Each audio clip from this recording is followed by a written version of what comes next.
சென்னையின் புறநகர் பகுதியாக இருந்த வண்டலூர் தற்போது ரியல் எஸ்டேட் முதலீட்டாளர்களின் முக்கிய மையமாக உருவெடுத்துள்ளது.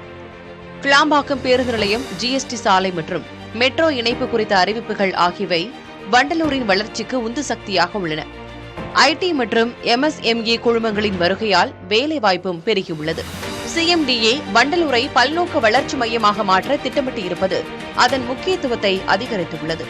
இந்த அபரிமித வளர்ச்சியின் காரணமாக வண்டலூரில் கடந்த 4 ஆண்டுகளில் நிலத்தின் விலை 50 விழுக்காடு வரை உயர்ந்துள்ளது. அடுத்த 3 ஆண்டுகளில் விலை மேலும் உயரும் என நிபுணர்கள் கணிக்கின்றனர். இந்த அதிவேக வளர்ச்சிக்கு மத்தியிலும் வண்டலூர் கிராம பஞ்சாயத்து அடிப்படை வசதிகள் இன்றி தவிக்கிறது. சாலைகள் மோசமாக உள்ளன. வடிகால் வசதியோ அல்லது பாதாள சாக்கடை திட்டமோ இல்லை. இதனால் சுத்திகரிக்கப்படாத கழிவுநீர் வண்டலூர் ஏரியில் கலக்கிறது.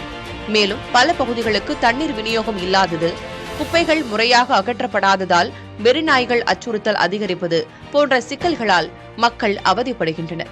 ரியல் எஸ்டேட் மதிப்பு உயர்வு கண்டு வரும் நிலையில் அடிப்படை வசதிகள் மேம்படுத்தப்பட வேண்டிய கட்டாயத்தில் வண்டலூர் இருக்கிறது.